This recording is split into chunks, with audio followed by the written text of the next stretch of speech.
എല്ലാവർക്കും നമസ്കാരം. ഇന്ന് നമുക്ക് റെഡിമെയ്ഡ് ആയിട്ട് നമുക്ക് വാങ്ങിക്കാൻ കിട്ടുന്ന പഫ് ഷീറ്റ് വെച്ചിട്ട് എങ്ങനെയാണ് ബീഫ് പഫ്സ് തയ്യാറാക്കുന്നത് നോക്കാം. ഇത് നമ്മൾ ഓവനിലാണ് ചെയ്തെടുക്കുന്നത്. അപ്പോൾ ഓവൻ ഇല്ലാതെ നമ്മൾ വീട്ടിൽ തന്നെ ഉണ്ടാക്കിയ പഫ് ഷീറ്റ് വെച്ചിട്ട് തയ്യാറാക്കുന്ന റെസിപ്പികൾ നമ്മൾ ഇതിന് മുൻപ് അപ്ലോഡ് ചെയ്തിട്ടുണ്ട്. അപ്പോൾ ഈ ബീഫ് പഫ്സ് എങ്ങനെയാണ് തയ്യാറാക്കുന്നത് നോക്കാം. അപ്പോൾ ആദ്യം തന്നെ ബീഫിൻ്റെ മസാല തയ്യാറാക്കണം. അതിന് വേണ്ടിയിട്ട് ഒരു പാൻ ചൂടായി വരുമ്പോഴത്തേക്ക് അതിലേക്ക് ഓയിൽ ഒഴിച്ചെടുക്കാം. ഓയിൽ എന്ന് പറയുമ്പോൾ വെളിച്ചെണ്ണ, അല്ലാന്നുണ്ടെങ്കിൽ സൺഫ്ലവർ.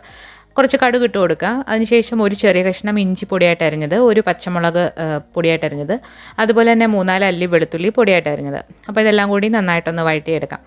അതിൻ്റെ പച്ചമണം ഒന്ന് മാറി വരുമ്പോഴത്തേക്ക് അതിലേക്ക് സവാള ഇട്ട് കൊടുക്കാം. ഒരു വലിയ സവാള നീളത്തിൽ അരിഞ്ഞതാണ്. ഇതിലേക്ക് ആവശ്യത്തിനുള്ള ഉപ്പും കൂടി ഇട്ടിട്ട് നന്നായിട്ടൊന്ന് വഴറ്റിയെടുക്കാം.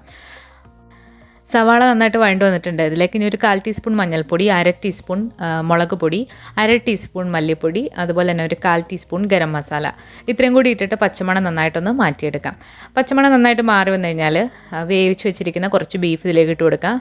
കുറച്ച് ബീഫ് എന്ന് പറയുമ്പോൾ ഒരു 200 ഗ്രാം ബീഫ് ഉണ്ടാവും. ഉപ്പും മഞ്ഞളും കുരുമുളക് പൊടിയും കൂടി ഇട്ട് കുക്കറിലിട്ട് വേവിച്ചെടുത്തിട്ടുള്ളതാണ്. അതൊന്ന് പിച്ചിട്ടിട്ട് ഇതിലേക്ക് ഇട്ട് കൊടുക്കാം. ഇതിലേക്ക് കുറച്ച് ഉപ്പും കൂടി ഇട്ടിട്ട് നന്നായിട്ടൊന്ന് വഴറ്റിയെടുക്കാം.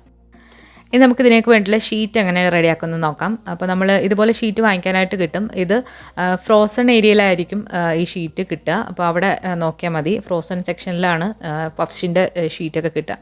അപ്പോൾ നമ്മൾ ഇത് ഫ്രീസറിൽ തന്നെ സൂക്ഷിക്കുക. അതുപോലെ ഇത് തയ്യാറാക്കുന്നതിന് 1 മണിക്കൂർ മുൻപെങ്കിലും നമ്മളിത് പുറത്തെടുത്ത് വെക്കുക. എന്നാൽ മാത്രമേ ഇത് കറക്റ്റായിട്ട് നന്നായിട്ട് പൊങ്ങി കിട്ടത്തുള്ളൂ. അപ്പോൾ അതിന് ശേഷം നമുക്കിത് ഒന്ന് നിവർത്തിയെടുക്കാം. ഇതുപോലെ ഒരു ബട്ടർ പേപ്പറിലായിരിക്കും അത് വെച്ചിട്ടുണ്ടാവുക. അപ്പം സൂക്ഷിച്ച് തന്നെ ഇതുപോലെ ഒന്ന് നിവർത്തി എടുക്കുക. അപ്പോൾ ഞാനിവിടെ എടുത്തിരിക്കുന്നത് വളരെ തിന്നായിട്ടുള്ള ഷീറ്റാണ്.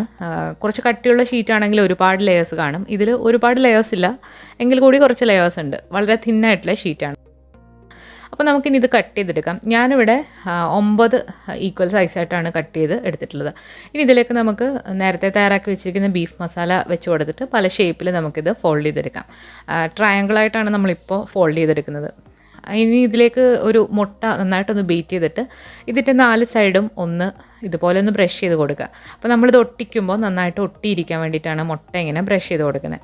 അപ്പോൾ മുട്ട അല്ലാന്നുണ്ടെങ്കിൽ പാല് ഏതെങ്കിലും നിങ്ങൾക്ക് ബ്രഷ് ചെയ്ത് കൊടുക്കാം. അപ്പോൾ ഇതുപോലെ ഒന്ന് ഫോൾഡ് ചെയ്തെടുക്കാം. അപ്പോൾ നിങ്ങൾക്ക് ഫില്ലിങ് ഇഷ്ടമുള്ള എടുക്കാം. ബീഫിന് എടുക്കണം എന്നില്ല, ചിക്കൻ എടുക്കാം, അതുപോലെ തന്നെ മുട്ട എടുക്കാം. മുട്ട ചെയ്യുന്ന രീതി നമ്മളിതിന് മുൻപ് അപ്ലോഡ് ചെയ്തിട്ടുണ്ട്. അപ്പോൾ ഇനി ഇതൊന്നുകൂടെ ഒന്ന് പ്രസ്സായിട്ടിരിക്കാൻ വേണ്ടിയിട്ട് നമ്മളൊരു ഫോർക്ക് വെച്ചിട്ട് നന്നായിട്ടൊന്ന് പ്രസ് കൂടെ ചെയ്ത് കൊടുക്കുന്നുണ്ട്. അല്ലാന്നുണ്ടെങ്കിൽ ഇത് ബേക്ക് ചെയ്യുമ്പം ഫില്ലിങ്ങൊക്കെ പുറത്ത് വരാനുള്ള സാധ്യതയുണ്ട്.